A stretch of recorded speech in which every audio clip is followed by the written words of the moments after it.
It's Wednesday, September the 27th, and you're tuned in to the tniab podcast. I'm Vince. Oh, I was going to burp. I'm Anthony.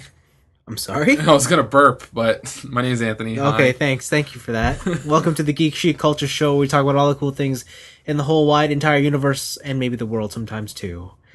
What's going on? The end of September is here. Autumn has arrived. You guys are all in 1 month into school, if you're into that, so you're getting ready for your midterms. 2 more sleeps. 2 more sleeps. What? What are you talking about? Until the Super Nintendo Classic, baby. Oh. What, you're gonna go home and play that, really? Yeah.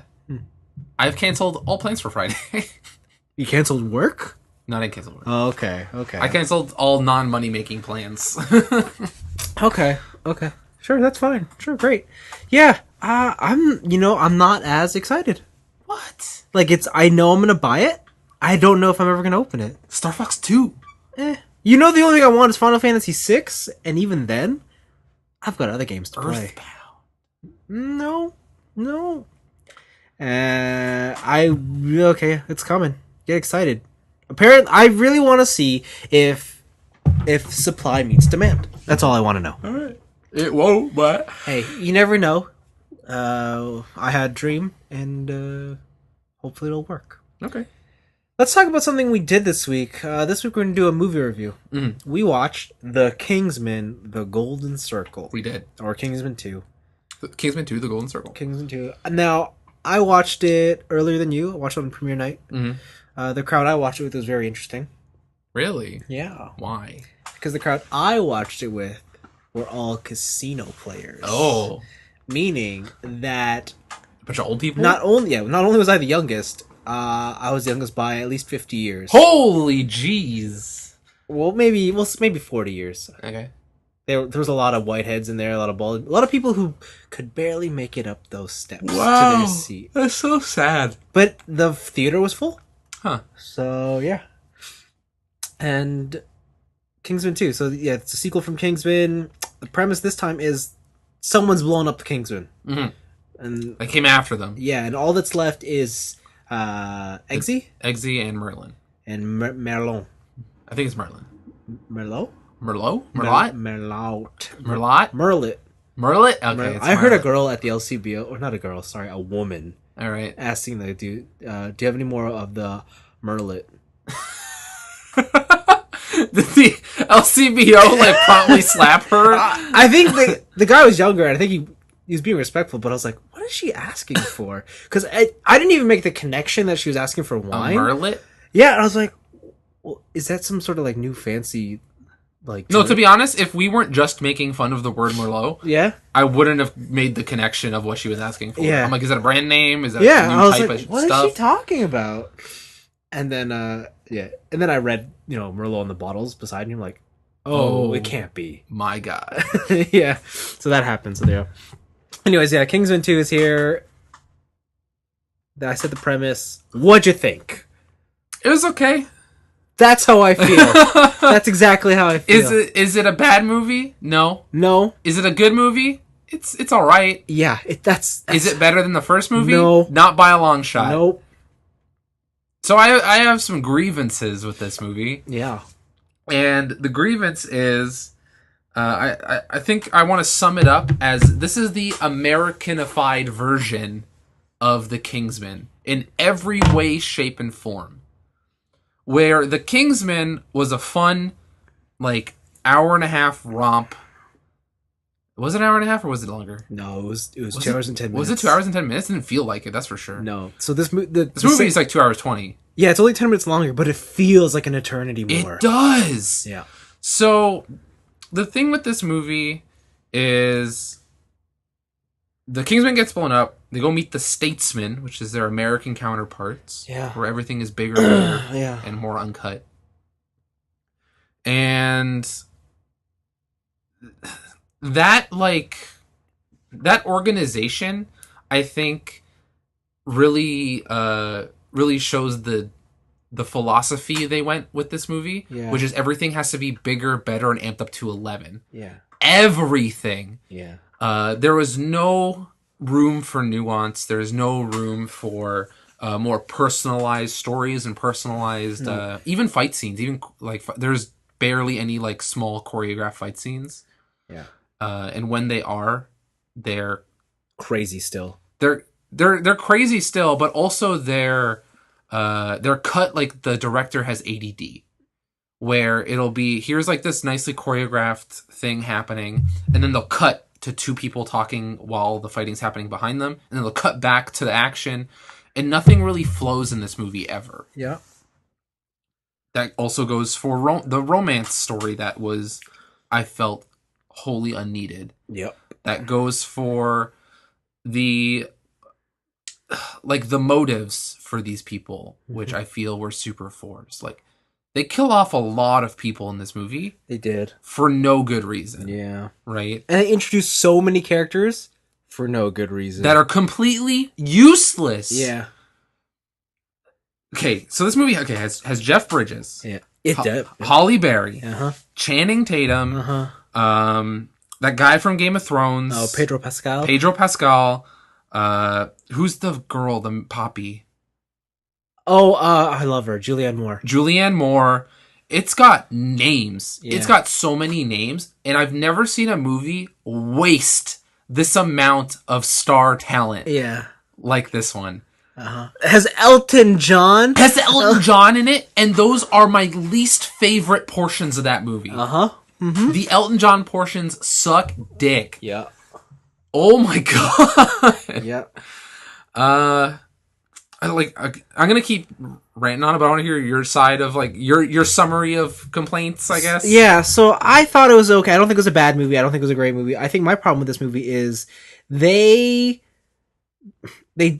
doubled down on the ridiculousness of the first one, like the ridiculous parts, and then they definitely they obviously got greenlit for a huge sequel budget. Yeah, and they used it, which I don't think they needed. And that was the problem. Like, I feel like they have so many characters, and at the cost of introducing all these cameos, they killed off a core part of like the team they built up in the first movie, literally. And so, and they just do it like that. And I'm just like they're nothing. Yeah, so slight spoilers. The first 5 minutes, Roxy gets killed, which is crazy. Yeah, and I'm like, she was like the second main character in the first movie. She was super useful. She was a great character. Yeah, this movie goes to great lengths to establish that like she is Eggsy's best friend, and like they're just a spy duo that rocks it, and they just murder her. So yeah, and it just feels like there are too many characters with too many different motivations, and they never line up smoothly. Like, the story doesn't actually make sense for what it's trying to do. Yeah. I really hated the ending, like the reveal of who was secretly bad or what. I was that felt so forced. Yeah, and then I was like, well, wait, what? My favorite part of the movie, I really did like Julianne Moore, especially in the first half. I thought she played the like crazy girl. Yeah, she's really total well.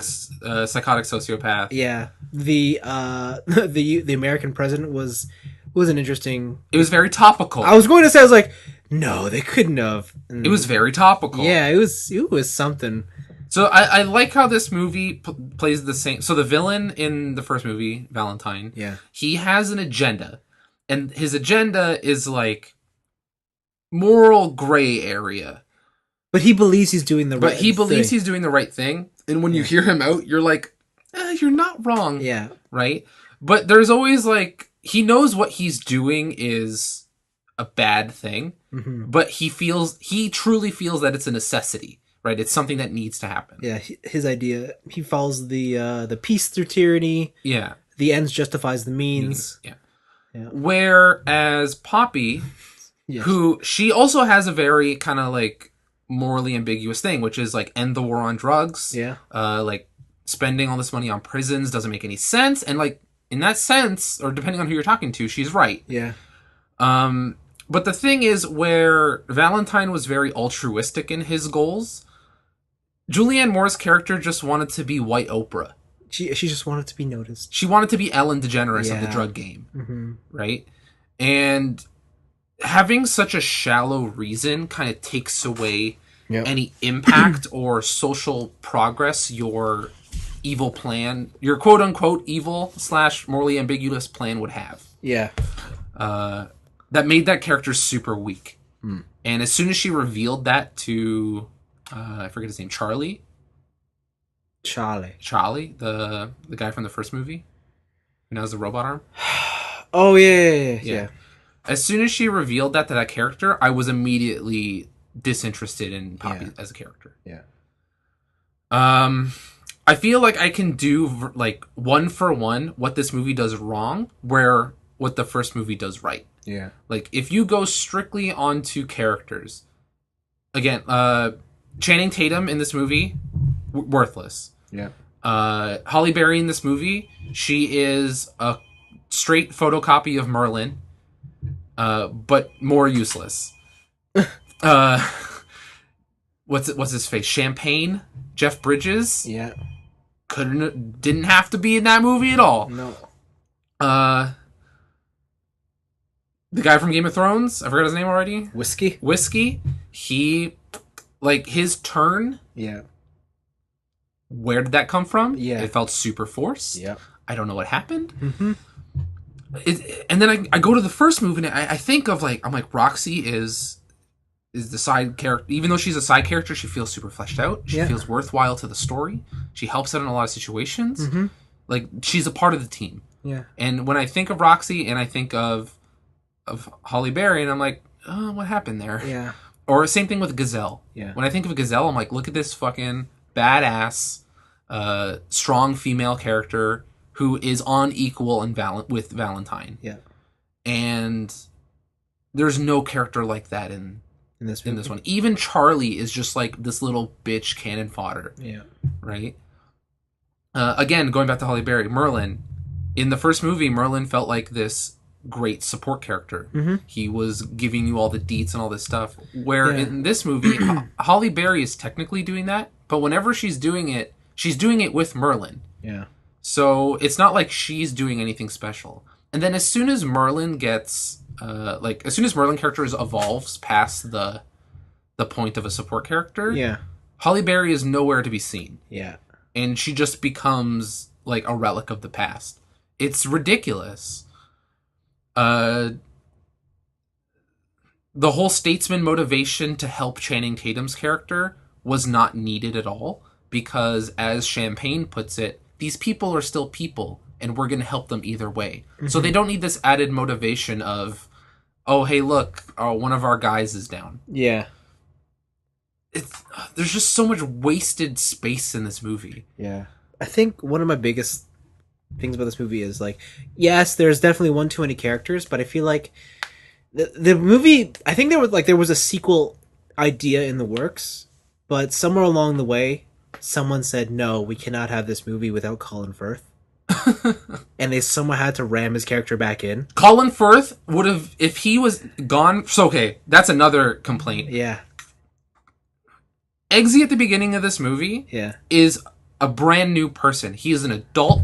He is a capable human being. He is a great super agent. Mm-hmm. As soon as Colin Firth's character is reintroduced, he is brought back to the beginning of the first movie where he is a bitchy child. Yep. And it sucks. Yep. I feel like, I don't know why they felt like Colin Firth needed to be back here. I feel like his story is done. He was part of, like, this is clearly a franchise. There's going to be more movies, but he was... Do you really think there's going to be more movies? I think there's going to be another one. To me, Colin Firth is Qui-Gon from the prequels of Star Wars. Okay. You know, like... Qui-Gon Jinn, yeah. Say what you want, Qui-Gon was pretty cool, but he died in the first movie for a reason. Yeah, and he should have stayed dead. But Colin Firth was like... I'm coming back, bitches. No, we made this medical thing that cures headshots. Like, and the way they explain it too is just like, or like how he's alive is just like, what? Oh yeah, because the bullet like didn't hit his brain or whatever. Yeah, and it's this helicopter that just comes back like immediately after Valentine walks off screen. Mm-hmm. Yeah, it's just what? It's ridiculous. Yeah. And that's not to say that the first movie is not ridiculous. Like, that's why it's hard to, like, argue that the first movie is ridiculous but still somehow grounded. Yeah. Well, I think the first movie, to the benefit of it being the first movie in an origin story, it's the classic tale of, like, how can I put it? Like like a growing up story, like Yeah. a boy coming from nowhere to becoming something, and like that theme is carried throughout that entire film. Whereas in this movie, I don't know what the hell the theme is. There is no theme. Like, I there don't know there what's are going on. themes, Yeah. but they happen in like simultaneously, and there's like 5 different storylines happening all at once. For sure.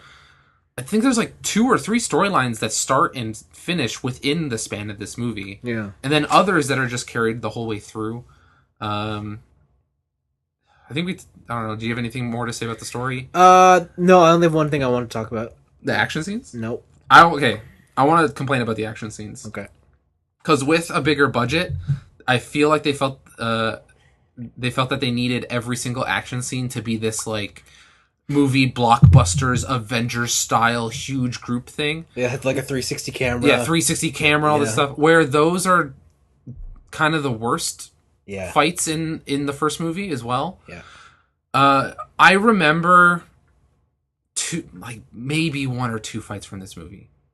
I only remember the only fight I can remember, or no, I only remember 2. It's the opening car chase where they're in the car. Yeah. And then the final one where they're fighting against Whiskey. I remember both of them are from Europe for Whiskey. Yeah. I remember the door part from the first fight because when he like jumps off the car or whatever. Yeah. That was pretty cool. But I remember Whiskey being solo in the when that was a great moment. And he's just being a badass, right? He's like whipping his revolvers around, he's got his laser lasso, and he's doing all this stuff, right? And that was a really well choreographed scene. Yeah. Which unfortunately also had those weird cuts back into inside the cabin. Yeah. Right? Which took away from the action. Yeah. And yeah, the final fight against Whiskey, where I felt that they relied way too much on CG, when I know for a fact they can film a good like long extended fight. Because hey, that church scene in the first movie is fucking amazing. It is. It's just disappointing, right? And all these like weird celebrity gimmicks they have. I think the editing in these fights suck. Because just like the editing in the storylines, where it's just like, here's a bunch of storylines, they have these big group fights where multiple people are fighting at once, but they're never together, except for the final scene when they're mowing through the village. Yeah, they're always, it's like a person is in area A and a person is in area B, and what'll happen is we'll show like 30 seconds of area A, and like on the hit of a punch, we'll cut to area B. Yeah, which then allows like the fight scenes to have no continuity with each other. Yeah. So you can go from area A with one character to area B, and then when you cut back to the other character, he's somehow now in area C. Yeah. And there's like no semblance of how he got to that situation. I think I know what scene you're specifically referencing. Is it the one with the dogs? Yeah. Yeah. Right? In the bowling alley. And like so like Colin Firth's character will be fighting one dog and somewhere else, and then it'll go back to Eggsy fighting other people. Yeah. And then it'll cut to Colin Firth, and Colin Firth is in a completely different area of the world map. It doesn't help that you don't have that established mapping of that facility, so you don't know where the hell... You don't know where anybody is, where anything is in relation to each other. And it just allows... I feel... I don't know, I feel like an asshole saying this, but lazy choreography, where it's just, I have a bunch of ideas that sound cool in my head, but I'm too lazy to actually have them roll out smoothly. So what I'm going to do is I'm going to film 5 independent fight scenes and then do jump cuts on hits to splice them together. Which I thought was super lame. Because again, the first movie has a lot of great extended fight scenes. Right. Gazelle versus Eggsy. The church scene, obviously. The bar fight. For sure. And all those scenes are fantastic. And they kind of throw those great scenes out the window in this one. What was the one thing you wanted to talk about? So in the first movie, there was one joke that was kind of like the "oh my god" joke. Okay. And it was smashing the princess in the bum. Yeah. If you save the world, we can do it in the asshole. Yeah. And it's like, what the fuck? This movie manages to top that. Which one? They have to play. So. Oh yes. Okay. Eggsy goes to work with Whiskey, and Whiskey tells him, "Okay, you have to plant a tracker on this girl. But you got to put it on like a mucus membrane." And he's like, "Oh, what am I gonna do? He makes like because it looks like a condom, right? Yeah, like the application device looks like a condom. Like there's a transmitter on the end of it. But he's like, why is it so small? I thought everything in America's supposed to be bigger. He's like, you're not. No. He's like, he explains to put it in a mucously. Yeah, you put it on your finger. Yeah, and then he's like, and then he connects the dots, and he's like, and so then you, as the audience member, you're like, they never say it, but you're like, oh, Eggsy has to like woo a girl and then finger her. Yeah. To put the device in her. Yeah, inside her. And you're like, ooh, that's risque. And you're like, okay, cool, so he'll do that. But then he does it. Yeah. And the camera does not pull away for 1 second. Nope.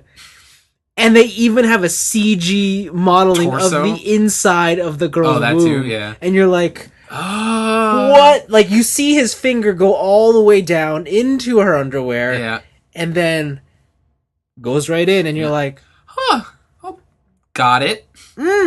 What? The thing is, though, like, I don't think that joke is also done as well as the first joke. Oh, either. no, it's not. Because the first, like, we do it in the asshole joke is very funny. It's a phrase, it's a shocked reaction, it's like, I'll be right back. Yeah. And then when he does get the thing, it's a shot of the princess's butt. Yeah. And, like, a first-person view of them going closer. But as soon as that happened, it's Merlin going, oh my, and then closing it. So it leaves, like, stuff to the imagination. Yeah. And it's just not super graphic. Yeah. Whereas in this one, they're just like, fuck it. Yeah, they're like, we got that R rating, we're gonna use it. I also can't believe that they made a relationship storyline out of a joke about anal sex. Yeah. That's so dumb. Yeah. Like, he's the love of her life. Yeah. Because he let her do it in the butt. Yeah, I don't know. Yeah. We're shitting on this movie, but I mean, like, it's not as bad as we're making it sound. It's just coming from the expectation of the first one, it is. Yeah, the expectations from the first one are super high. Yeah. If I had to judge this movie in a vacuum, it would be like at a 10, it'd be like, it's like a 6. Yeah. It's like it's better than average, and it's pretty decent.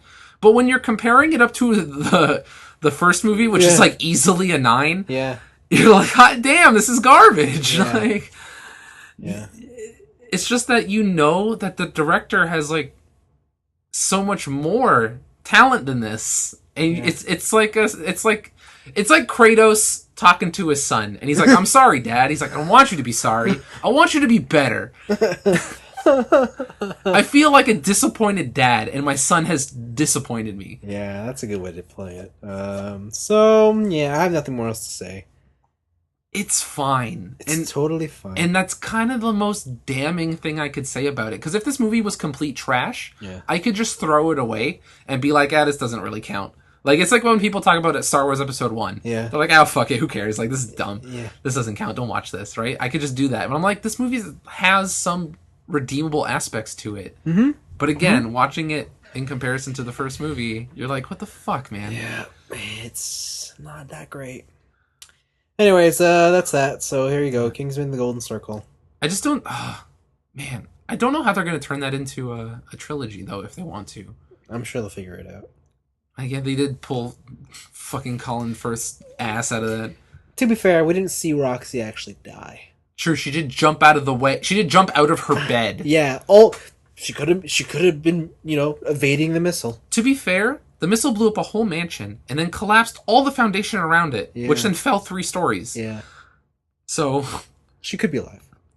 Oh, I have this secret spy thing that protects me from a missile blast. Yeah. That's fine.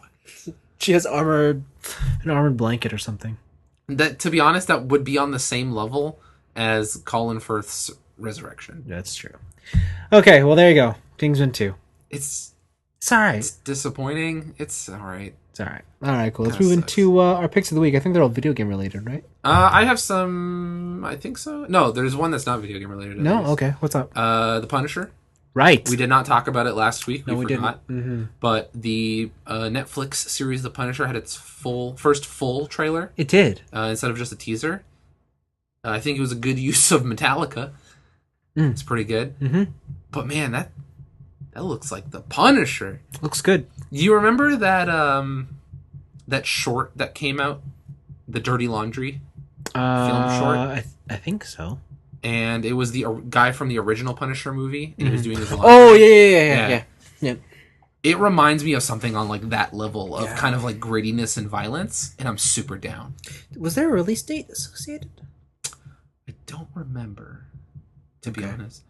They just showed a lot of cool. They showed a lot of action scenes. They showed a lot of gunplay. Yeah. Good fist to fist stuff, and a whole other thing of like it seems like there's going to be a sort of cop side to this drama, where it's not just the Punisher.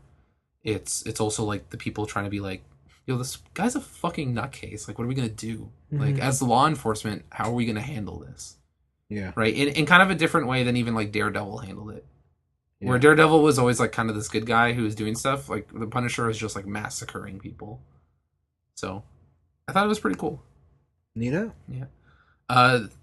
There is a news story out of US Gamer.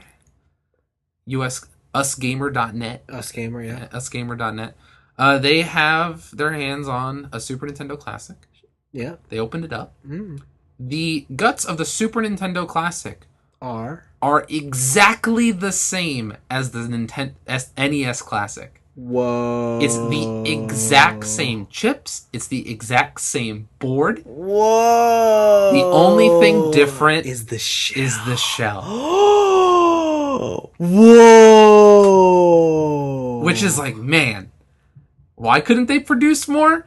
And this, with the announcement that they are going to bring back the NES Classic next year, it does kind of like get my hopes up that they'll have proper production numbers. Because if they're all the same thing, just with a different like flash loaded onto it, then what's stopping them other than making the shell? That's crazy. Yeah, right? Whoa. Cool.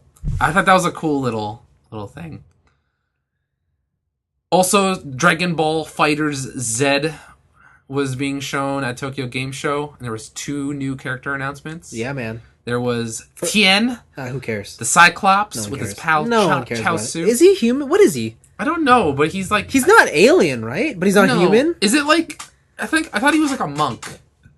And then like he was a monk that like literally opened his third eye. Oh, is that what his story is? I think so. Because I can't really think of anything else that would make sense. Man, for as much as I love Dragon Ball, like the original Dragon Ball, I cannot remember anything about it. Same. Yeah. I don't know. But yeah, was it Chaozu showed up in the character intro? You don't really play as him. Yeah. There should be a final finisher, like an instant KO, where he just attaches to you. It should be Tien throws Chaozu at you, and Chaozu just dies. That'd be pretty good. Or no, that should be a special. You throw him at him, and it does 1 damage. Yeah. That'd be pretty great. But so that came out, and then also... Wolfang Fist is back, baby! Wolfang Fist. Yamcha, playable character, enters the fray. Yeah. He's doing Wolfang Fist. He's doing that dumb thing where he has an energy ball and he can control it in every which direction. And it looks super cool. Yeah. But I think the most exciting thing about this announcement is I was hearing people who are in the fighting game who are playing it at TGS. Are saying that Yamcha looks like a viable character, and he is not just a Dan. Yes. Which is awesome. I want to add Yamcha to my team. I want the team of, like, no Super Saiyan scrubs. Whoa. Beating up Goku, Vegeta, and Future Trunks. Whoa. I don't know if Yo, what if Wolfang Fist is S tier? You know, I would believe it. Wolfang Fist is S tier, if you're asking me. It's an S tier name, at least. I hope that there's, if not just DLC costumes, I hope there's a DLC pack which introduces Dragon Ball characters. Yeah, that'd be cool. Like, I want to be able to go as, like, Kid Goku with the power pole. I want to be... Young Yamcha. Oh, man, what if Bulma was a fighter and she just threw different capsules at you? Yeah, I can see it. Yeah. She's like Dawson. Yeah. I want to play as the Red Ribbon Army. The Army. You don't want to play as the... No, I want to pick one character, and the character is the Red Ribbon Army. Fuck. And I have 10 characters. It's awful. And they're all weak. Oh. But the fact that I have so many is I wear you down, baby. Oh, man. That'd be cool only if you also let me play as Cell Juniors. I have 6 of them. Oh, that'd be cool. Yeah. That'd also be cool. Cell Juniors, Red Ribbon Army. Who else? Who are the 2 people that got turned into kids? Or the 3 people? That trio. The three people that can turn into kids. Yeah. They always want to steal the Dragon Balls from Goku. Oh, yeah. The pig, the blue guy, and the girl. I forget their names. That should be one character. Yeah, like they're a trio. Yeah, they're a trio. They're like Pokemon trainer. Yeah, or they roll out as like three people in a trench coat. Yeah. Yeah. Oh, that'd be great. Yeah, I'd be into it. I would be into it. Yeah, so now that Yamcha and Tien are in this game, I feel like the sky's the limit on who could be in here. Yeah. I wouldn't be surprised if they just try and like Broly's got to be like a DLC character. Yeah, I'm sure with where fighting games are today, I feel like it doesn't matter when the game comes out, they can always add more later. Yeah. So look at Street Fighter 5. Yeah. Oh, the question is, which Broly would they add? I feel like they gotta add it all. Like it'll be like Goku. Like you'll start with base. Oh no, I'm talking about like are you talking like Broly from the movies, or we're talking about Super Broly, the girl? Ooh. What if you evolve into Super Broly? Ooh. Like what if you can use 2 meters to change your form? Like you know how Frieza turns into Gold Frieza? Wait, change your form and your sex? Yeah. What the fuck? I don't know how I feel about that. Real Saiyan power. Shit, man. Just give me Bardock and King Vegeta. Bardock. That's what I want. Bardock and King Vegeta. Oh, like a dad team? Yeah. That'd be pretty cool. Who would be the third dad, though? Frieza's dad. Oh, yeah! Yeah! Oh, man. Dad team. That's the team I want. That's my team. No, I think the real character I want is, who's the god of destruction in the movies? The god of the dog. Oh, yeah, frick. What's his name? I forget his name, but I want his handler. Oh, yeah, the guy who's stronger than him? Yeah, I want his handler to be a character. Yeah. Or at least to be like, this character is here for jokes, but you can't actually play him in tournament because he's fucked. Yeah. Like that kind of stuff. Like the guy, he touches you and you die? Yeah. Okay, sure. Okay, I'm down for that. Cool. Yeah, I'm really excited for this game still. Mm-hmm. It looks really good. Cool. And I'm still excited. Good. Let's just when's it come out? Next year. Okay. 2018. 2018. All right. And then the last one I have is also from Us Gamer. Square Enix has come out as saying, quote, "Gone are the days in which single-player games were of primary status." End quote. Oh, no! So, here, let me just read the first paragraph from the article. Square Enix published its annual report today, and aside from what sounds like more near games in the future, it also sounds like Square Enix is doubling down hard on multiplayer experiences and, quote, games as a service, end quote, models. So, Final Fantasy 15 is getting its Comrades DLC. Yeah. And the Comrades DLC seems like more than just a test bed. It seems like a future way of doing business for Square Enix. They are seemingly focusing on more multiplayer games as a service. Which makes sense now for why they would get rid of Hitman. Yes. Even though that game sold really well. Yeah. And it does make sense of why they really don't put out any single player games anymore as a developer. Like they're still publishing a lot of stuff. Right. But yeah, it's a sign of the times. I think it's very interesting. So either multiplayer or games as a service. Games as a service. So it's either like they're getting away from like here's your $60 experience. One and done. One and done type of thing. Okay.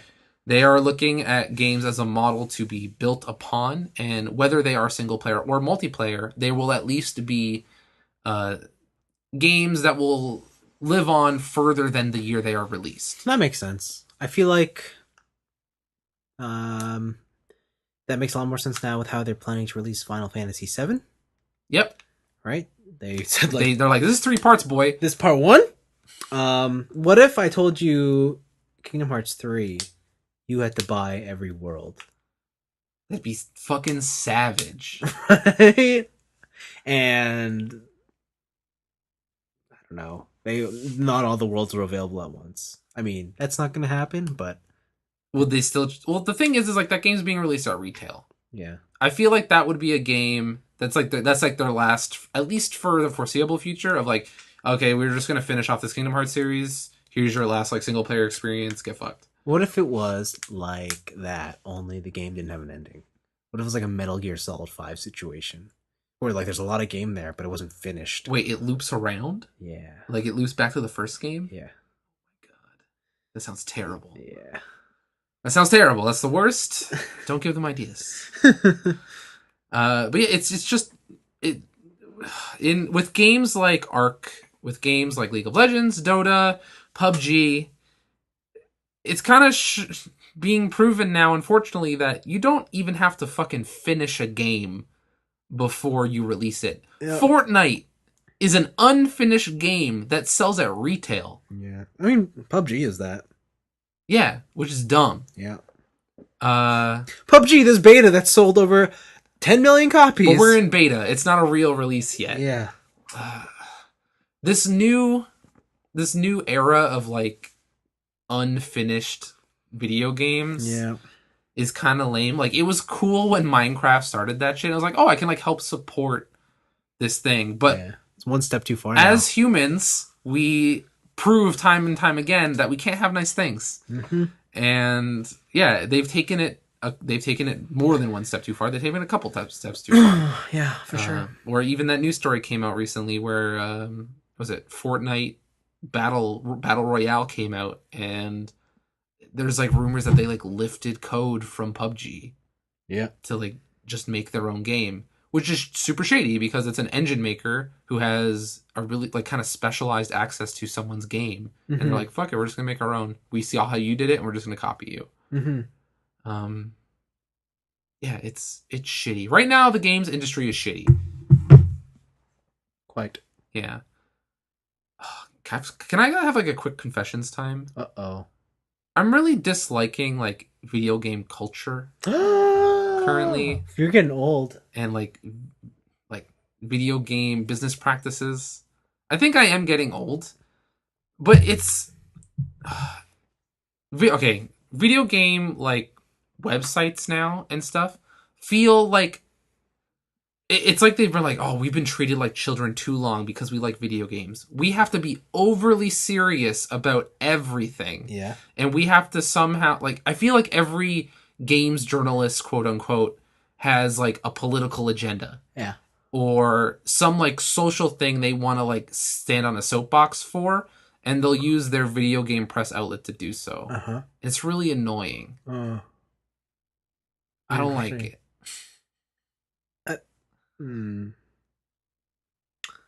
I mean, I could see that, but only for a certain select amount of the outlets, and it's all the outlets that are coming out of San Francisco. Yeah. But that's mostly because that's San Francisco. But that's also the majority of the outlets. Yeah, because I mean, like, if you go and you read, like, have you read video game stuff from Forbes? No, I didn't even realize. I know they had like a thing. I didn't know it was going. Very interesting. Very like their perspective is very interesting.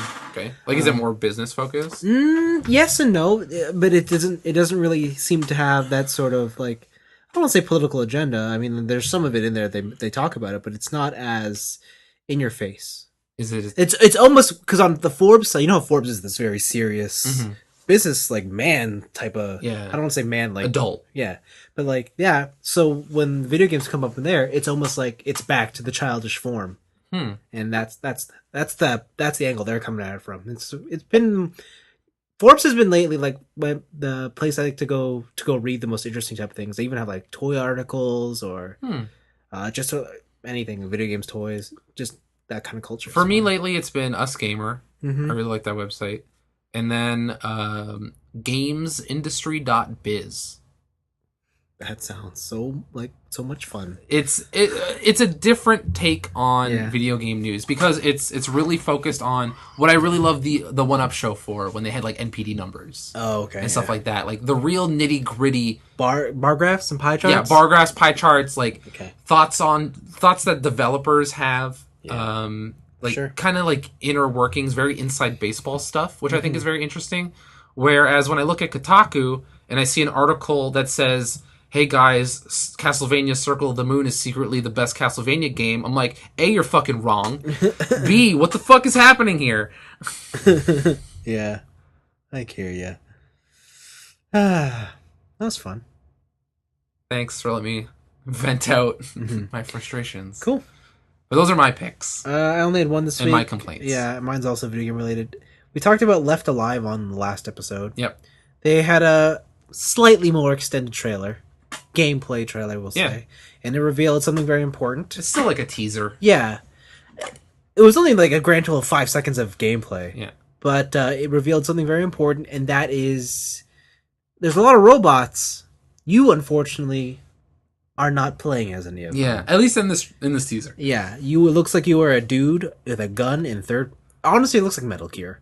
It looks like what I was excited for about that Gundam Battlefront game. Yeah. I have my fingers crossed. This is some sort of elaborate bait and switch. Okay. And yeah, like a la Metal Gear 2. Yeah, and that like all the trailers are going to show are you playing as a human, but when the game comes out, that's only the first hour of the game. You get sick mechs. Yeah, you get sick mechs, super customizable mechs, and you just mech everything. So get mech'd. Get mech'd. Fuck, that's a good vibe. That's a good. That's good. Get Yo, mech'd. copyright.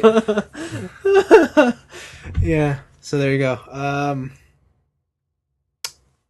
Cool game. It does look really cool. There are, even if you're right and it's only like the first 2 hours or you being a dude, I really want to stealth around robots. Yeah. Did you play? You played Metal Gear Solid 5, right? Yeah. You beat it. Of what you could be, yes. Wait, you didn't finish? No, I beat it. Okay, yeah. I really enjoy like the most tense moment in that game is when you're playing stealth against the Metal Gear. Oh yeah. Right, that thing is following you. You got to stealth around the rocks and like. Yeah. That was the most tense moment of like any Metal Gear game for me, and it was super cool because you had to like think of stealth in a different way because this thing is so fucking tall, right? Yeah. You have to think it's like okay, this wall isn't really going to do because you could just look over it. It's right? Tall. It's got like heat seeking. Yeah, you had to like really try and like really think outside of the box for you to get away from this monster, and it was a super awesome idea. I know you couldn't put down a porn magazine. You couldn't. That'd be great though if you could. Like it just had porn vision and like, a giant robot looked down to look at a porn mag. That'd be fantastic. But it'd have to be like a special one. Like you find it in the corner of the world and it's like robot porn. Yeah. I guess secretly what I want from this game, this Left Alive game, is if there was both human combat or human gameplay and mech gameplay, but they were even and they were both fully fleshed out. Mm. But I mean, that could be asking. Let me tell you about a game. All right, this game is called Lost Planet. I've heard of this game. I may have played the first two. Lost Planet 2 is really good. And the whole thing of like, I'm in this mech. Yeah. I'm doing stuff, but I could also get out, be equally as deadly, but at a different scale. Yeah. Game's cool. It's very... It's cold, some would say. Yeah, it's cold. It's pretty cold. Yeah. Yeah, also, going like EDF doesn't really count because you're just a fucking walking death bomb. Yeah. Mech Assault. That's what I was trying to think of. Yes. Mech Assault 2 tried to have this. The same thing with like Steel Battalion. Sort of, yeah. Yeah, sort of. But Mech Assault 2 had the thing where your robot can die, but you can eject, and you can still try and be like a tiny menace. Yeah. But these robots will step on you. Yeah. Right. And that was a super cool idea. That I just think technology wasn't at there yet. Yeah. So we're talking about this concept, and I'm like, I can't believe games haven't done this yet. And I'm like, wait a minute. Well, hold on. What the fuck? I've been playing Titanfall for like the past. Yeah. Like it's here. What am I talking about? Yeah, people have done it. Yeah. But it's in Titanfall. Yeah. I don't feel like the mechs are super scary. You're right. Right? No, like, it's different when you can fucking rodeo that Titan and take it out. And you can just wall run and jump over it and just like outmaneuver a robot. Yeah. What I'm talking about is I am a human being looking at a mech and I'm scared fucking shitless. Yeah, that's true. Like I want to be... Yeah. Like you can't do anything against it. Yeah. Yeah. Like you have to figure out some alternative way to defeat it other than destroying it. Yeah. Which will most likely result in trying to escape. Yeah. Right? That kind of stuff. Mm-hmm. Cool. Anyways, I look forward to this game. I look forward to seeing more of it. Hopefully sooner rather than later. And that is it for the picks. Let's move on to the weeks. Mm-hmm. I only did one thing this week. Go. I watched the first season of Narcos. Oh, okay. Yeah. I heard this show is very popular. This is the Netflix exclusive show. This is the show where their location director got shot and killed. Because there was a guy who was the location director for some. It was like a Mexican drug cartel show, and he was out scouting locations. And while he was in his car, he got gunned down I don't know if that's this show. Okay. This one takes place in Colombia. Colombia? Okay, yeah. Maybe it's different. Yeah, this is the story of Pablo Escobar. Yeah. You know, king of cocaine. At one point, the richest man in the world, we'll say, at his height. You know, rolling in like billions upon billions, about tens of hundreds of billions of dollars. Yeah. Who they say at the peak of his powers ran 80% of the cocaine industry on the planet, which is crazy. Yeah, like yo, you need a role model. Yeah, hot damn. I mean, what? Maybe what he did wasn't so great, but like, yo, that's business prowess. If just think about if he owned 80% of the business of anything on the entire planet, like that's the government would say no. Yeah, they would find some way. Like even the best businesses in the world, I think, like they only push maybe at most like 30%. Yeah. Right? So that's crazy. And they're like, that's Bill Gates' money. Yeah, like that's a lot. So this guy's pushing 80% of cocaine. You thought Bill Gates had a lot of money. Hot damn. Yeah, so it's an interesting. I really like this show actually. The way they film it is obviously it's all like brand new stuff. The show is almost entirely in Spanish. Okay, which is cool. However, the point of view of the show is actually told from an American DEA agent, and he only speaks English. So the entire narration's in English. Whenever he's with his scenes, as well as who's in this show, Whiskey from Kingsman. He's the other main character. Okay, they always speak English. And when they talk about Pablo Escobar, they do it in English. The show's only ever in Spanish when they're doing the Escobar scenes. The other neat thing about the show is they intersplice actual footage of Pablo Escobar. Oh, wow. And actual historical footage from that time and how it relates to their story and like what's happening. So like they're like, oh, this is so and so. He was the prime minister at the time. They'll show real footage of the prime minister, and they'll show the actual pictures or video they've taken of like, say, this politician was assassinated and what the crime scene looked like, and then they'll go to their show and they'll like cut that in smoothly, so it's like recreated. Yeah, that's pretty cool. It's really cool, like the way that they filmed it. It's really well done. The show is super dense. Like every episode, I feel like I've watched an entire season of something. Are they an hour long episodes? 45 minutes to an hour. Okay. There's only 10 episodes in each season. Here's the thing, I heard that it just got its third season. Mm-hmm. I don't know where the show is going because there's so much information they pack into each episode. By the end of the first season, you're like, what else is there to tell? Okay. Right? And I think, I don't know if you know how Escobar's life ends, or like the end of his legacy is over or whatever, but like I know how his story ends, and I'm like, and I know where I am in this show. I'm like, there's no fucking way they can stretch this out to 3 seasons, so I don't know what they're gonna do. But it's really good. It's well, the thing with the title being Narcos, like I guess it's just narcotics, right? Like so I guess it doesn't have to be about Escobar, but then it's like, but right now he is the sole, like he is the star. He is pulling this show forward. And it's like, on one side, it's me going, I know that maybe the show's not always going to be about him, but then when he's not there, will I still care? True. But yeah, no, it's fantastic. It's super dark though, and it can get pretty graphic. I mean, is it like drug cartels beheading people with a rusty machete or something? I wouldn't say that. It's more like, you know, there's some hot Brazilian whores and like they get abused and it can get pretty gross, uncomfortable. Yeah, and you're just like, oh man. So yeah, keep that in mind. There's animal cruelty, you know. I see that in JoJo's Bizarre Adventure all the time. It's But yeah, no, I think it was a great show. I put it off watching it for a long time because I just didn't want to read subtitles. I do enough of that with anime, but it's totally worth checking out. And then more Destiny, that's been addicting. And Overwatch is out. Diva's at DPS, so great. And that's my life. Okay. I finished Yakuza Kiwami. Oh, right, yeah. It's a good game. I really enjoyed it. It's fun to go back to that story. And the Majima Everywhere fights are fucking hilarious. Yakuza Kiwami is a remake of 1, right? It's the remake of 1. Yeah. It is much shorter than 0. I think really? I beat it in about The whole story I probably beat in about 18 hours. That's short, huh? Yeah. And that's with doing some side stuff too. Damn. So it is a much shorter game. It's a nice bite-sized chunk to kind of ease your way into that series.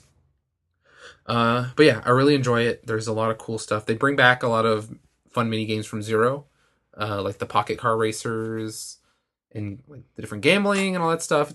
It's fun. I like it. I also beat Samus Returns. Oh yeah, Metroid Samus Returns. And I am about halfway through 100%ing each area. Yeah. Game's fucking awesome.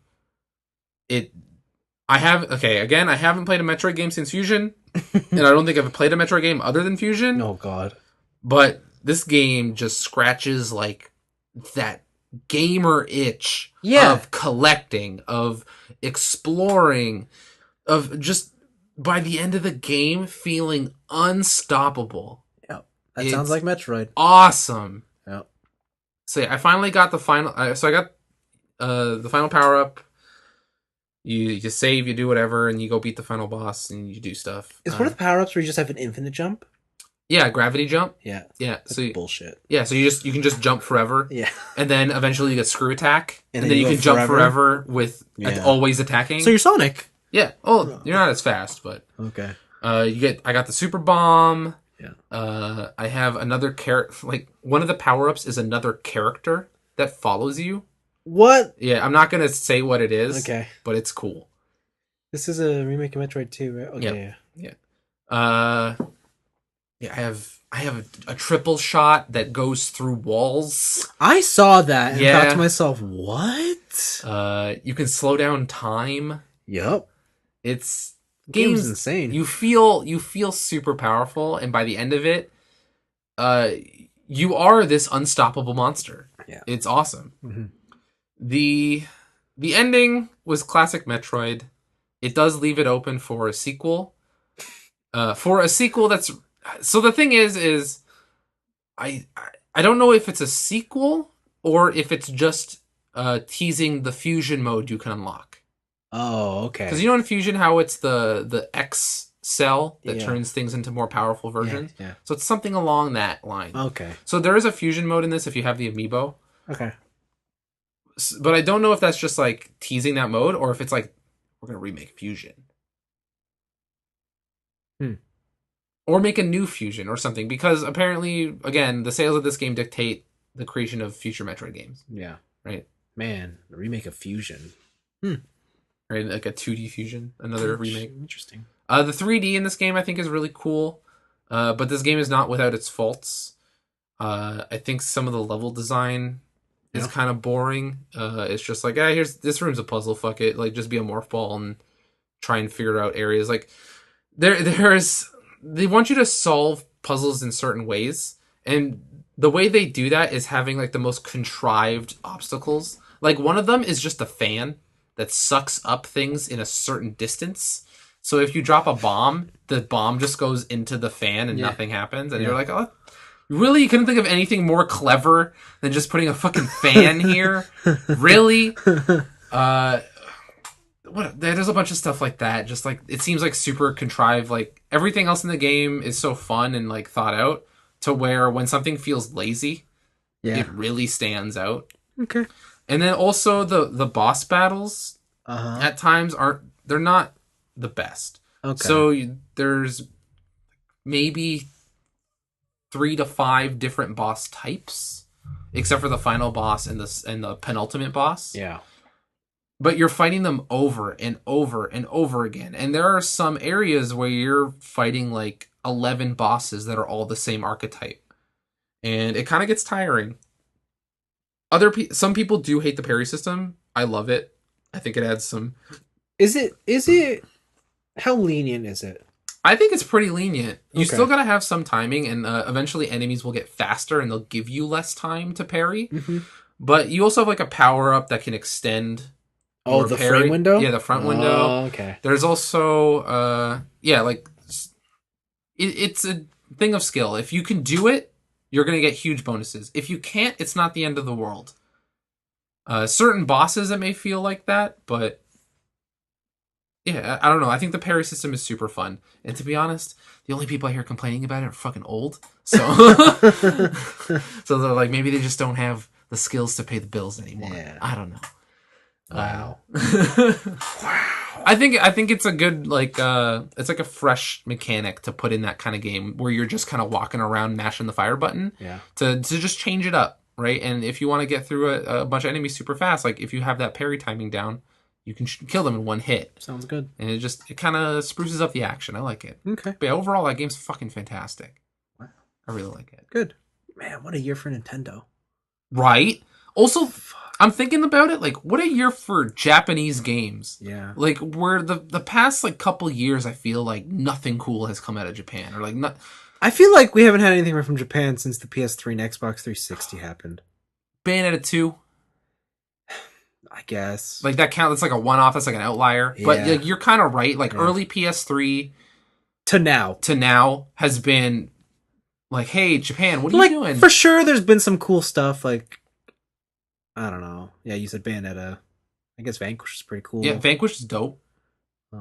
But it's hard to really name. Like, they don't just come to my head like, oh, this game is awesome or whatnot. Like, I would say, like, the Ninja Gaiden Sigma games, but those are remakes of things. Yeah, okay. So I don't know if those count. Excuse me, sorry. Dead or Alive Extreme Beach Volleyball 3. You're right, that is a classic. It's a classic. It's a masterpiece. On Vita. It should be in the Louvre. But yeah, it's cool to see Japan just finally trying to stop copying other people. Yeah. And doing what they do best. What they do best. Yeah.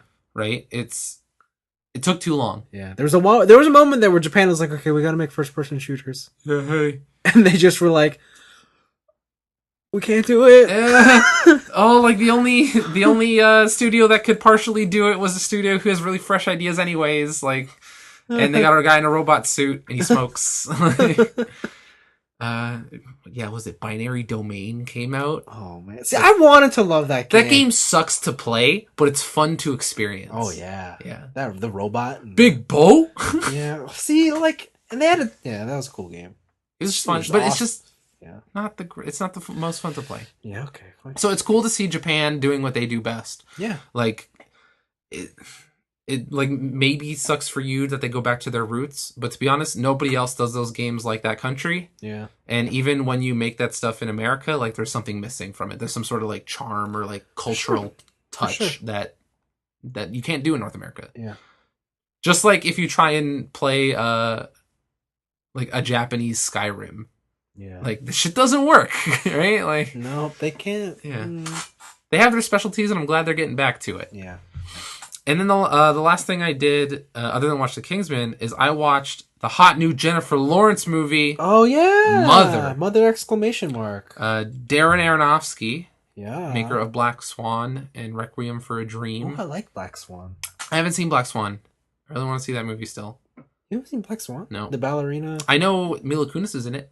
Yeah, but it's more Natalie Portman. Is it? Yeah. Okay, yeah, I haven't seen it. Okay. I've seen trailers. I should watch it. I should watch it. I think I'd really like it. You would. So, I'm going to, just straight off the bat, you remember when you were talking about Dunkirk? Dunkirk? Yeah, Dunkirk. Yeah. And you're like, Dunkirk is probably a good movie, but it's too art. Yeah. Man, if Dunkirk is art, Mother is an art gallery. Oh, no. Like, it is the most art you could possibly be. Oh, no. And I fucking love it. Oh, no. It's probably one of the most hipster movies. Like, I don't know why this movie got such a wide release, because it is such an art house type of film. Because Jennifer Lawrence's name is on the poster. Also, you see her boobs. Like her boobs? Like yo, her shirt is very see-through. Okay. You see some nipples. All right. I knew that. Right. Also, I didn't know that Darren Aronofsky is like in a relationship with her. Mm-hmm. Fuck that guy. Fuck him. He sucks. So Mother, it's with Jennifer Lawrence and the guy. Oh wow! What's that guy's name? That one guy. He was in. Fuck! I forget that movie too. Wow. He was like a murderer, and then the guy who's the face of Boss Coffee. was in it. Oh, Tom Hanks? Yeah, not Tom Hanks. Oh, sorry. From Men in Black. Yeah. Yeah, I know who you're talking about. No Country for Old Men. That's the movie. Yeah. So it's him, and then the younger guy from No Country for Old Men. I forget his name. I just remember Jennifer Lawrence. That's all I really focused on in this movie. Uh-huh. The thing is that, so those two are a couple and they own a house. That's all I can tell you about this movie. Is it like their life? It's a thriller. Fuck, man. I can't tell you anything about this movie. Okay. If I told you actually anything about this movie, it'd be spoilers. Okay, that's fair. But it's a thriller. But it is a thriller, borderline horror. Is it more sci-fi, fantasy? It depends on what part of the movie you're in. Okay. Oh, I see what you're saying. This is like the Tree of Life. It depends on what part of the movie you're in. Okay, like Cloud Atlas. Okay, I get it. So, like, maybe one part will be like a serious romantic drama. Maybe one part of the movie will be a World War II reenactment. Okay. It really depends on where you're at. I see. So the thing about this movie is, coming out of the movie, even before this, let's talk about meta.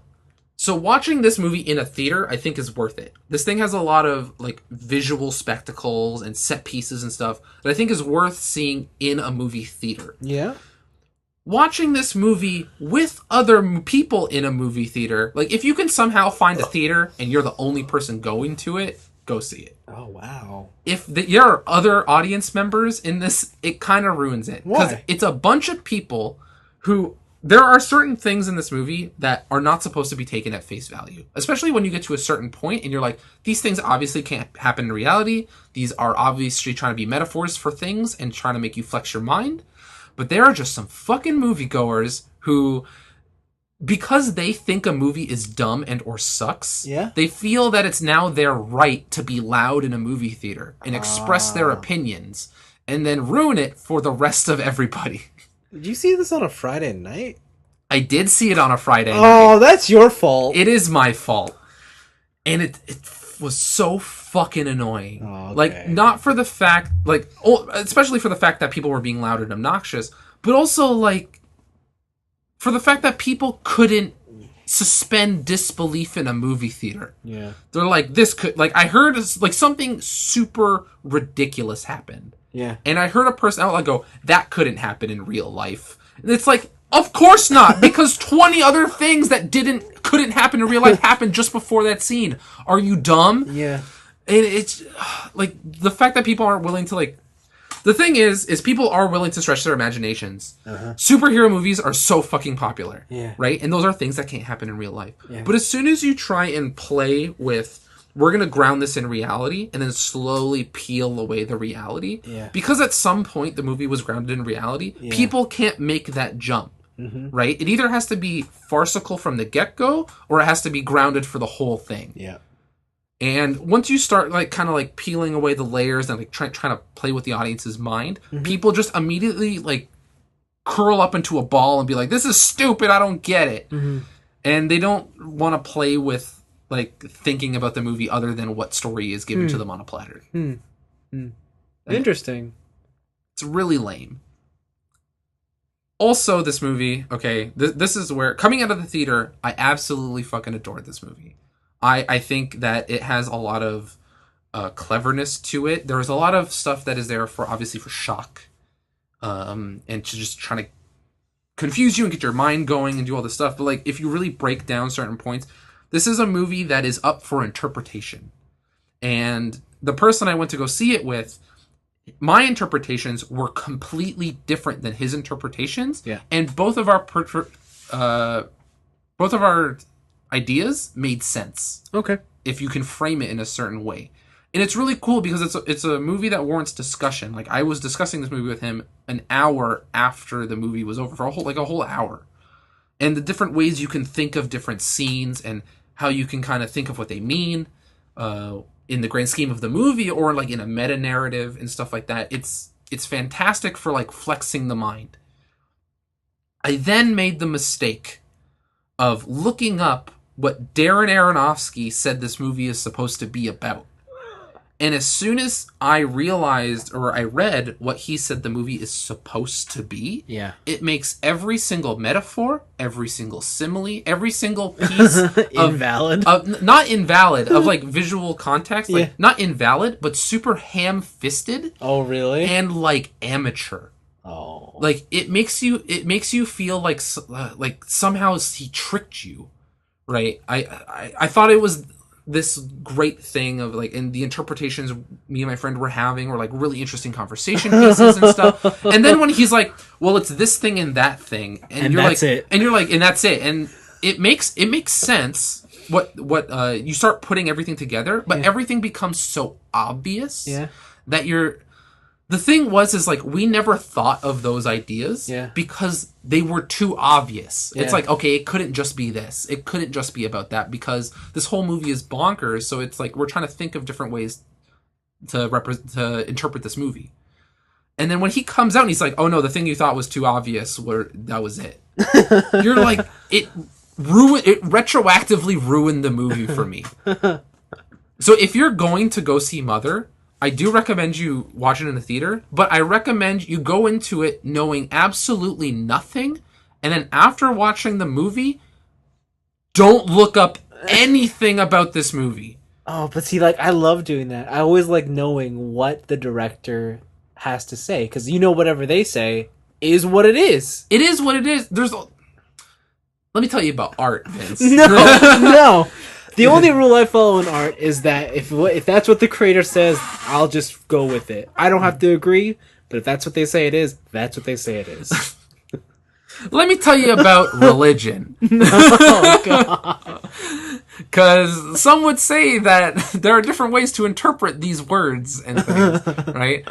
I don't know. I've always been a believer of that, like you said, whatever the person says it is probably the original idea. Yeah. But people can take that idea and change it or pervert it into whatever they want. Yeah. Right? And because as soon as you create something, or even as small as say something, as soon as that idea or those words leave your person, it is your intent is no longer valid. Mm-hmm. It's there, but what other people interpret it as is kind of what it is.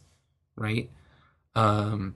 But yeah, just to hear what his interpretation of it and what he set out to create, it makes the movie obscenely childish. Oh. And what you thought was like this cool, thought-provoking film turns into like... It turns into a film that doesn't respect its audience to make its own conclusions. So like Sucker Punch? Kind of. Where Sucker Punch had, it was like a bunch of dream states and it was a bunch of metaphors and stuff. And then at the end of the movie, they're just like, no, this is what it is. Yep. And it kind of like ruined Sucker Punch. Mm-hmm. Yeah, okay. I can see that. But you got to go more meta knowledge. Oh, I figured. It's not just in the movie. Yeah. Right? Like once the movie ends, you're like, what the fuck? Because Sucker Punch doesn't require you to think. Yeah. Whereas I'm assuming you're making Mother sound like you really got to open your mind. Yes. Yo, bro. You gotta open your mind. But I do... The thing is like, if you like this kind of stuff, like if you like Black Swan, I think you might like Mother. Yeah. But from what I hear about Black Swan, a lot of that stuff is up to interpretation. And a lot of that stuff is up to how you viewed certain situations and your opinions on certain topics and things like that. For sure. Whereas this one, it played along those lines again, but then just threw all creativity out the fucking window. Yeah. Because he's just like, no, it's this and this, and this is my college art project. I filmed a bunch of branches in the wind. What does it mean? It's the frailty of human nature. Like, fuck off. That's fun. It was like, I don't know, looking back on it, I know it's fucking hilarious, but it, like, at the time, it, like, retroactively ruined a movie for me. Oh, so that sucks. So that's everything then. Yeah. But man, that's a visual fucking spectacle. Like, there are some scenes in that movie which are super, let's say, out of this world. Really? Yeah. They're not in the sense you're thinking of. Okay. Yeah. But they're just like why would you even think of this? Oh, you mean like the concept of these images? Yeah, the concept of these images Okay. is just like, and the transition from image to image and all this stuff. It's like, what the fuck? Also, I think this is a really good movie that really flexes Jennifer Lawrence's acting ability. Like, she runs the gamut of emotions and physicality in her acting that you kind of don't see in a lot of her stuff. Like, The Hunger Games had her being a sad preteen. It's the best acting. It's okay. But this one, like, this feels like it's a movie to really test an actor or actress's ability. And if they were in any way bad at it, it would just take away from the whole film. And I don't think it did. Yeah. Speaking of Jennifer Lawrence, did you ever get around to seeing Passengers? No, I haven't. Okay. Is that bad? Whatever. Is it okay? It's fine. It was alright. Alright. It's just not the movie I wanted it to be. Oh, okay. Well, what about Jennifer Lawrence in that movie? Or is that it? Or you just wanted to ask? I just wanted to ask. Oh, okay. Just brought it up. Yeah. I want to see that movie still. Did I tell you that I went to go see a movie and I thought it was that movie, but it wasn't? Yeah, it was the other It was movie? Arrival. Yeah. Yeah, okay. That was a good one. But yeah, that's been my week. Ah, cool. Okay. Great stuff and disappointments. Let's see. We're going to round things out now, finally, with the return of the Kamen Rider. This is Kamen Rider Build. We watched the first 3 episodes? We certainly did. First off, what do you think about the theme song? I don't like it. I don't like it either. I don't like it. It's just... It's too club beat for me. Yeah. It's like they're trying to be, again, like, there's a guy called The Needle Drop on YouTube. He has a video, have we reached peak trap? And this has proven, Kamen Rider has proven that we have reached peak trap. Yeah. Yeah. The show is about a scientist who has amnesia. Yep. Who's living in the basement of a cafe. And he creates Kamen Rider power-ups. Yep. With his bros. With his machine assistant? Yeah, I don't know what the hell she is. I don't know. She's a net idol. She goes into a box and does something. And then he praises the machine, and then she comes out and goes to sleep. Yeah, and then creates power-ups. Anyways, a build is a half and half rider where you take 2 powers and you combine them together, and hopefully, if the experiment is a success, you'll get a perfect match, and you'll create a new form. Or you can have forms that aren't perfect matches, but they won't work well in conjunction together. Yeah. The background to the story is a long time ago. In a faraway galaxy. We went to Mars, and from Mars we got Pandora's box. They touched Pandora's box. Shit went wrong. Japan got split into 3 areas because it was split by walls. Yeah, that's what exactly I was thinking about. I was like, it was either that, Attack on Titan, or Game of Thrones. Yeah. And I was just like, okay, so there's walls. And we are in the second zone. Yeah, are we? Yeah. Is that the Futats? Okay. Yeah. The southern part of Japan, basically. And we follow this character build. There's these people who are being experimented on. Prisoners. Yeah. Prisoners and people. And prisoners and people are being experimented on, and the experiments turn them into enemies called Smash. Yeah, they're just called Smash. The word Smash. Yeah. Chase the Smash. It's weird. It's great. And when Build beats the Smash, they turn into regular people. Yeah, and he also sucks up their power. He sucks up the Smash power. And then I am seeing a lot of power-ups because they got like 4 power-ups in 3 episodes. Yeah. I can see this toy line being very large. It is very large, yes. It's quite large already. I've seen the toy line. I was like, ooh, very large. But yeah, so in the first 3 episodes, what we've done so far is we've introduced ourselves to the cast, and we get the general plot. There's an evil organization led by the Bat Space Man. Yeah, not Batman, one word. No, Batman. Yeah, it's Bat Space Man. Audible pause. And then he is, for some reason, making Smash. We speculate he's also the CEO of this company that makes, or this big science research division that's researching Pandora's box. Yeah. That's it. Right. Yeah, they're doing stuff. Their secondary who's probably going to be a secondary writer, he was framed for murder. Yeah. When he went to go to see a scientist who had been killed, and seemingly that scientist had been on some breakthrough of for Smash stuff. Yeah. And he was murdered. They framed the murder on him. He had a fucking girlfriend again. Common Rider with the dead girlfriend going on. His girlfriend dies in the second episode. But in this one, you gotta wear your girlfriend. Yeah, so you called this one. Fuck, that's disgusting. Yeah. So what happens is this special monster that the Bat Space Man turned the girlfriend into. It's like if you remove the Smash, it kills her. Yeah. And so it kills her, and they get the power. And when they extract the power and turn it into a Common Rider power up, it's the dragon. It's Ryu. It's Ryu. And of course, for context, this guy's name is Ryuga. Yeah, and he's a boxer. Yeah, and so Build's like, well, this is made for you. Yeah, this is yours. You're the dragon. So when you eventually get a belt, like I have, yeah, you're gonna wear your girlfriend. And it's like, fuck, man. What the hell? Like, I understand homeboy wanted to eat cake a bunch, but like, you didn't wear his girlfriend's skin. He could have. He never tried. He never tried. He can cut anything. Yeah. Why didn't he cut her skin off? Why didn't he cut her face off? What if I took your face off? Yeah. I want to watch Face Off now. Mm-hmm. But yeah, we got the general gist of the story. What do you think of the main cast? So looking at the main character, I was like, he seems alright. First impressions, I thought, like, just visual, I'm like, he looks cooler than M. Yeah.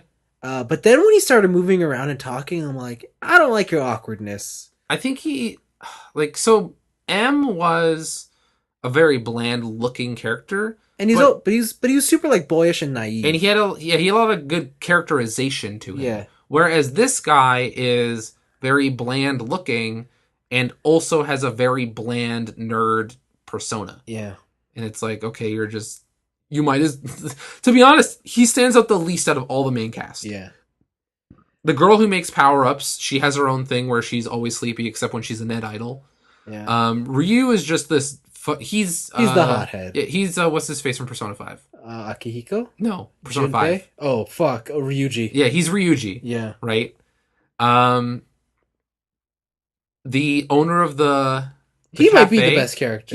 He's good. He's the master. Yeah. He's like a Japanese guy who's obsessed with Italian culture. Well, that's why he owns a cafe. Yeah, and he's just randomly spouting Italian phrases. Yeah. He also is IT support for Build, and he also is... He does a lot. He's also the manager for Net Idol Girl who makes the power-ups. Yeah, he does a lot. There's also the reporter. The reporter who just... It almost feels like she just weaseled her way onto the cast. She did. Yeah. That's exactly what she did. Okay. Yeah, and all those characters are really good, and they overshadow the main character at least 3 episodes in. Yeah. Which is disappointing. Because even people like Poppy, right, like in Xaid, like Poppy is this wild, manic video game girl, right? But even her, with all of her over-the-top characterization, like, you still remembered M. You still, like... There are certain times in the thing where they're focusing on side characters, and I'm like, oh yeah, he's not the main character. Like, Build comes back, and I'm like, oh yeah, you're this dude. I forgot about you. Yeah. What do you think about the Kamen Rider suit? In the promotional images, I thought the suit looked amazing. In motion, it's not as cool as I thought it was going to be. It's a little clunky. It's a little, especially when you get with more wild half and halves. Yeah, like the vacuum. The vacuum one really pushes like there's being creative, and then there's just outright stupidity. Yeah. The Spike one. The Spike one looks kind of cool. It looks super cool, but it doesn't seem like it's good for motion. Yeah.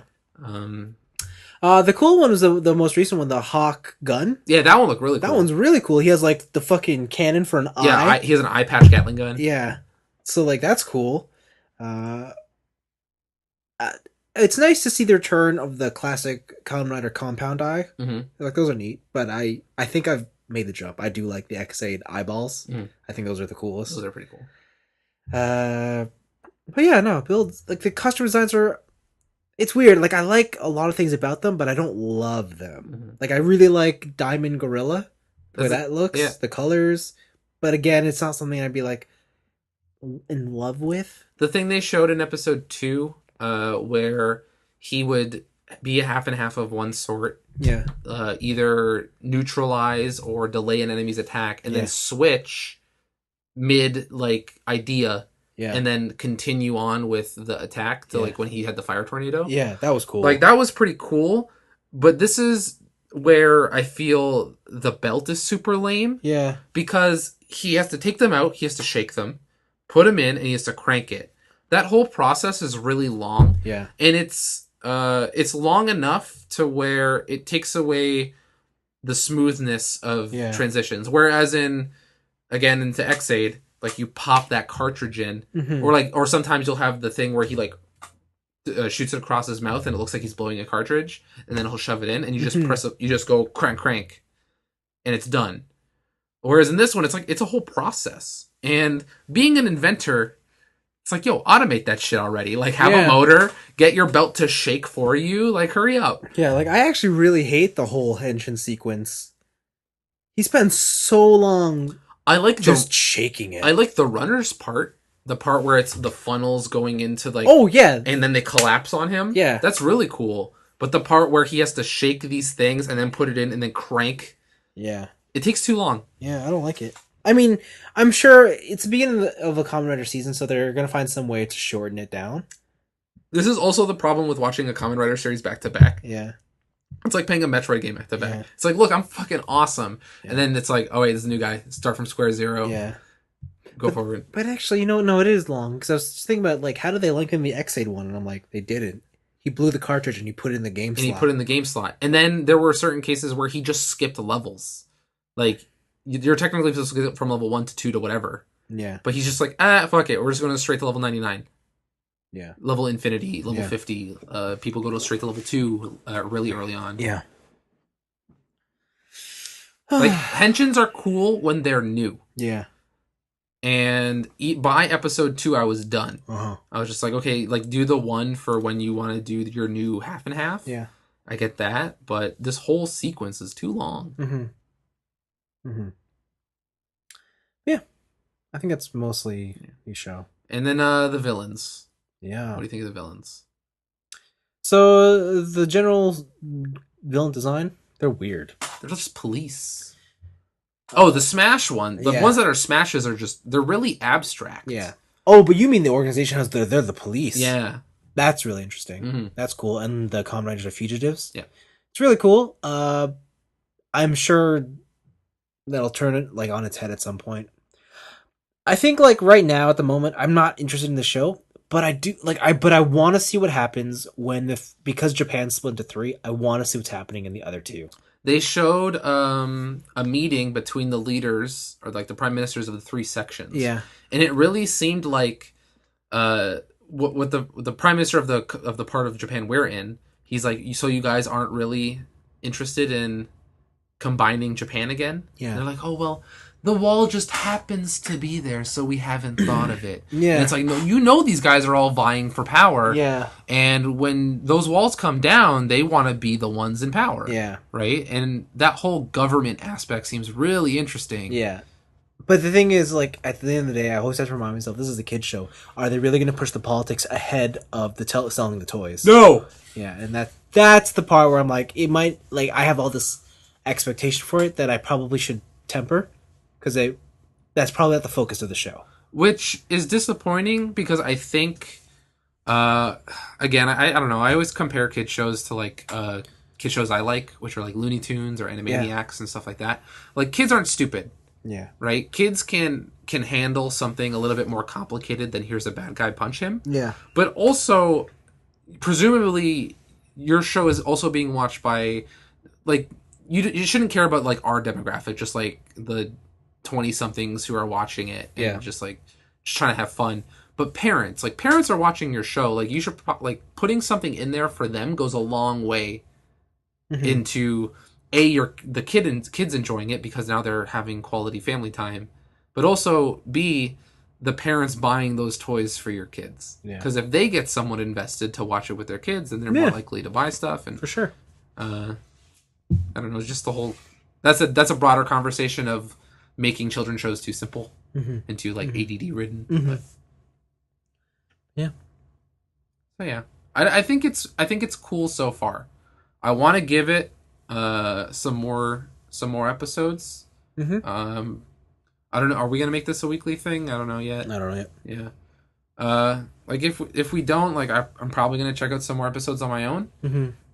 I just like so far it's an interesting premise, but they really haven't had anything that caught me like XA did. That's how I feel too. Like there's just nothing there that's nothing's biting me yet. And to be fair for me, like XA was about video games, so like you wanted to see it through. Yeah, so I wanted to see it through.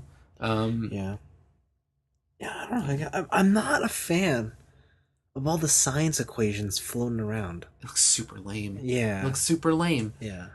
Like when it's just like, oh no, math, my only weakness. It's like, come on. Like, and he kicks down the graph. Yeah, fuck, yeah. And I don't mean like he knocks a graph down. Like I mean he makes a line graph and then he rides the wave, like the line he made. On a graph. Yeah. So. Yeah. That's a thing. Yeah. Did you see my tweet about what I thought of X8? No. Or not X8, Build. What do you think about Build? I described it in 4 images. All right, let's see. This is from Vincent Sanchez, at Vincent Sanchez on Twitter. After the first 3 episodes of Kamen Rider Build, the best way to explain it are these 4 images. 1 is a picture of Sheldon in front of a board. A board with equations. 2 shake weights. The fuck? 3, a bunch of Gunpla runners. Okay, that's pretty good. And 4, Adam West Batman. Because that's the only live-action Batman that was comparable. You know what? I'm going to retweet your own tweet. Why would you retweet mine? And I'm going to favorite your own tweet. Oh my God. On your own phone. Thank you. No problem. Thank you. Okay, thanks. Thanks for that. Great. I should have quote tweeted your own tweet. Oh, wow. That would have been way better. Yeah, so Build, it's a thing. I will say right now, I'm not a fan, but I am still open to be convinced. I am also not a fan, but I hope they can build interest in the series for me. No. No! You just had to go there. That was almost as bad as Julianne Moore's Armageddon joke. Yeah, that's Viva Las Vegan. Do you like your new weapon? I call it Armageddon. Get it? Oh fuck, that was so good. I laughed. So did I. So that was so beyond bad, but it was great. Next week we will talk about the Super NES Classic. Yeah. So get hyped. Get one. Yeah, we're gonna talk about old games. Get ready. So this is a dream come true for me. Wow. Bye. Just because they're old doesn't mean they're bad.